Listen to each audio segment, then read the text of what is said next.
Alright, what is up guys? It's Tuesday, November 17th, 2010, and guess what? I am back. Anyway, what's up? I'm back. Just to explain where I've been. A couple weeks ago, I was actually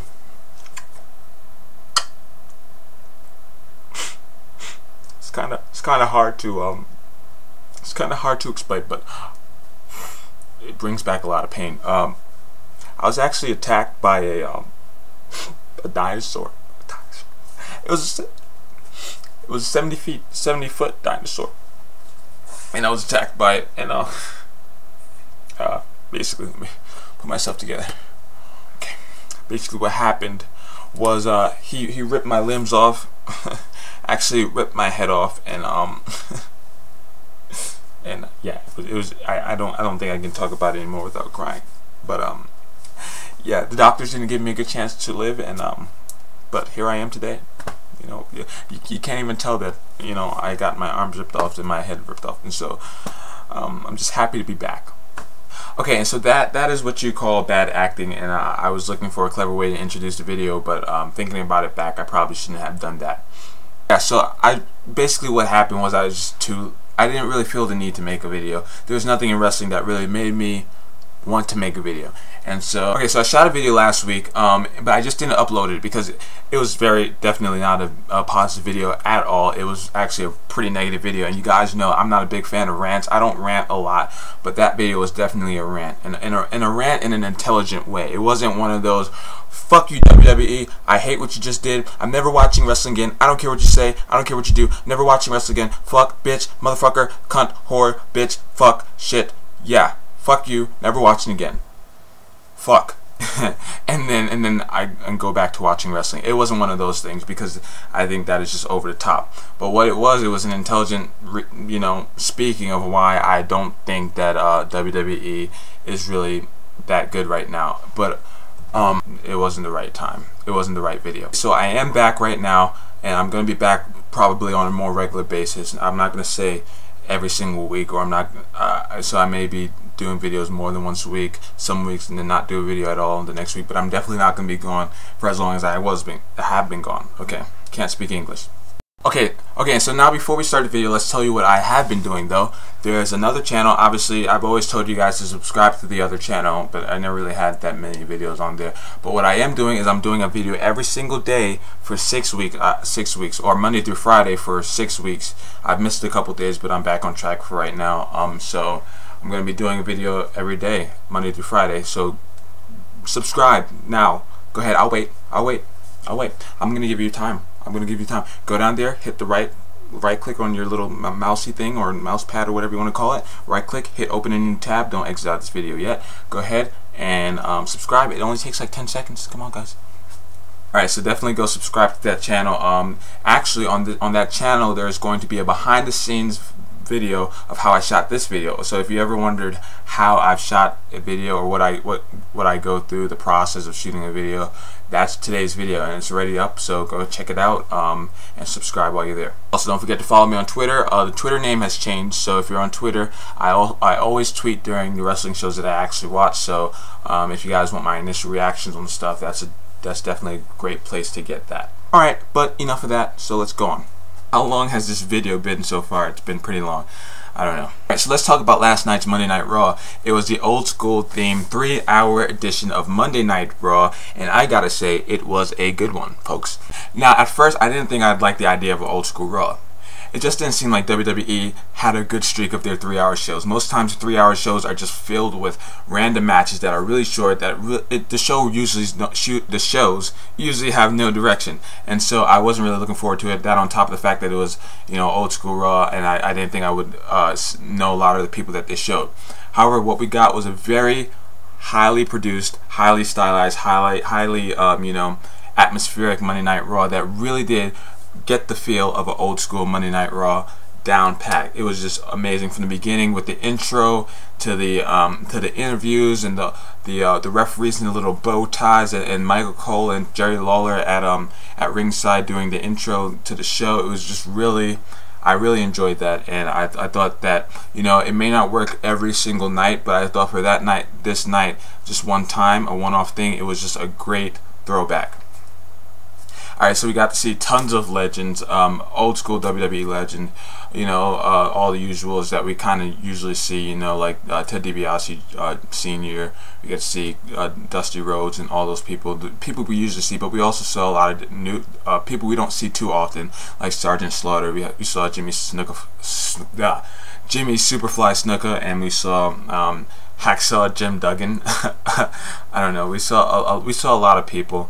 I can't think off the top of my head. Iron Sheik. We saw a lot of people, and it was really cool seeing some of the stars that a lot of people, myself included, aren't too well versed on, but definitely seeing them kind of showed what all the hoopla was about. Okay, so some of the highlights included Mae Young having a little altercation with Lay Cool, and she certainly did not hold back at all. She called them sluts and bitches. She actually said that on air, and I thought that was awesome. And she slapped the taste out of Layla's mouth, so that was pretty cool to see. We got JR coming back. It was so awesome to see JR, and you know, I think Michael Cole is a very necessary character, because I think sometimes he says what a lot of people are actually thinking, but other times when he's supposed to be trying to sell a product, sell the pay-per-view, sell what's going on in the ring, it kind of gets in the way of what's happening. He just goes on too much. And as soon as JR, now if you guys watch Monday Night Raw every single week, then you're used to Michael Cole, you have to watch. As soon as JR gets on, it's like a snap. It's like a light bulb turned on, and he's just so good at doing commentary that is just ridiculous. He immediately, I think, legitimized what was going on in the ring. Michael Cole was blabbing on, and here we have a former world heavyweight champion, the current United States Championship champion, in a good match, but all I heard was Michael Cole. And Jim Ross did a really good job. I mean, he wasn't back to how he used to be, but honestly, he did a really good job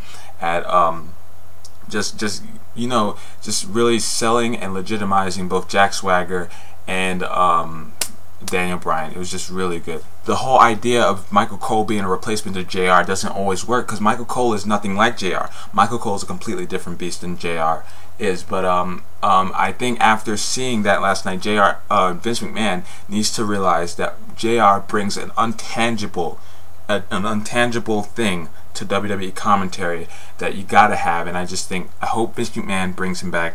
Michael Cole can still be there, but JR needs to be back. So then we had the highlight of the night. It was definitely Piper's Pit, because the opening dialogue between he and John Cena, even before John Cena came out also, but between he and John Cena, was perfect and spot on. It was just raw, pun intended, emotion. It was just so, he listed all the legends in WWE who have fought year after year after year and never won a WWE championship, and if he just gives Wade Barrett the championship, that he would be spitting in everybody's face who never had the championship and fought for it. And I just thought those words were so powerful in selling this pay-per-view that it was just ridiculous. Honestly, it was insane. And then Randy Orton kind of messed it up, but John Cena, I thought he was on point during Piper's Pit. It was just a really good segment. The whole thing was just well produced, well delivered, that I just think that the pay-per-view of Survivor Series was actually sold. And the John Cena storyline with Wade Barrett and Randy Orton has piqued my interest, and I can't say that it's done it before. So the question is, where does WWE go from here? I thought last night Monday Night Raw was a very well-produced show, not only because it featured legends from the past, but because it showed what WWE is all about, rivalries and the superstars. It didn't have, the glaring lights or the huge pyro displays or anything like that, but it didn't need to have it. The simple stuff, focusing on superstars, focusing on the wrestling, even though there wasn't too much wrestling, but focusing on those stuff and building up the rivalry and legitimizing rivalries and legitimizing superstars was the main point of last night, and that's why it worked. And I think that the question is, where does WWE go from here? Do they go back to their old product after seeing how well the show has been received all over the internet? I haven't seen one bad word, except from TNA fans, on the show. And so we got to figure out, hopefully we'll find out next week, and I guess a little bit at Survivor Series, where WWE goes with Monday Night Raw. Alright, so moving on, we're going to talk about NXT, and the first thing I'm going to talk about is NXT is on WWE.com, but I think you should still watch it because of the simple fact that it is just hilarious. Michael Cole's commentary works perfect on NXT. Not so much on Raw and SmackDown, but it works perfect on NXT because it's just such trash. And it really is hilarious. It's a hilarious show to watch. A lot of stuff is unscripted. Some of it's scripted, but a lot of the competitions are unscripted, so you get insight on how much these rookie divas actually know. And it is just a really fun show to watch. It's only an hour long, and you don't expect to see matches of the year, but it's just a good show to watch. If you're watching NXT, who do you guys think should win? Tell me in the comment section below. I think Naomi is perfect to win. She's the most athletic rookie diva there is, and it kind of brings into my mind a question of why is Kelly her pro? Because Naomi would sweep Kelly under the rug any day. She's like the best athlete. She can pull off moves. She can pull off drop kicks. She can pull off all the stuff that usual divas can't do. Alright, so let's move on to SmackDown. SmackDown, obviously the Friday night show from WWE. I'm a fanboy of SmackDown because that's where I started watching wrestling back in 1999. But unbiasedly, I'm going to say overall, take away last night's Raw, SmackDown is overall the best show there is. Week after week, you get great matches. I mean, if you guys saw a couple weeks ago, Edge versus Alberto Del Rio versus Rey Mysterio, that was a really good matchup. 2 weeks ago, we had Edge versus Alberto Del Rio, and that was going to be a good match before Nexus interfered. And I think that the fact that the Intercontinental Championship is defended regularly on the SmackDown brand and at the pay-per-views and stuff like that just gives it more prestige, and I think that that is very important in producing and elevating younger or not, high up talent. I just think SmackDown is overall the best show if you really like wrestling, if you like the wrestling factor, and it does have some entertaining segments now and again. But I do think it's lacking. So Kane as the World Heavyweight Champion was a good idea because we saw a feud coming between him and Undertaker that we thought was going to be really good, and we got to be honest, it wasn't really that good. Well, maybe the feud was good, but the matches that it had they weren't that good. So now that Undertaker's gone and Kane is left as champion, he's stuck in the feud with Edge, and if Edge wins, who does Kane feud with? Kane can feud with Edge again, but at some point it's going to get boring, and if Kane wins, who is he going to feud with? Edge? I just think that there are only really two main event stars, especially with Rey Mysterio being stuck in a program with Alberto Del Rio, which I think is pretty good anyway. But I just think SmackDown is still lacking that superstar presence. Undertaker kind of recaptured it, but he's just so far out of it that you can't really count him as a main draw for SmackDown. I don't know. What do you guys think SmackDown is lacking? If you don't watch SmackDown every week, tell me what you think SmackDown is lacking in the comment section below. This right here is the end of the video. It's going to be the end of the video. Even after I edit it, it's probably still going to be long. I don't do videos straight through because I make a lot of mistakes, as you're going to see on the behind the scenes. It's kind of sad. Really, it's sad. But tell me what you thought about all the topics that I discussed in the video below. Alright, this is the part that I love the most about making videos on this channel, is that we get a lot of different opinions. So just tell me, and I love getting comments. If you ever have any YouTuber, make sure you leave comments on their videos because that's very important. And so leave a comment on what you thought on any of these topics that I discussed today, and yeah, I'll respond to, I guess, all of them if you have a question or anything like that. Anyway, don't forget, go ahead, subscribe to the other channel for a video every single day from me. Link down there. Follow me on Twitter. I changed the Twitter name, so follow me down there. And I guess I will see you guys next time. I'm going to have my Survivor Series predictions probably later on this week. Don't forget to rate, thumbs up, comment down there, and subscribe if you haven't done so already. I will see you next time. Peace out.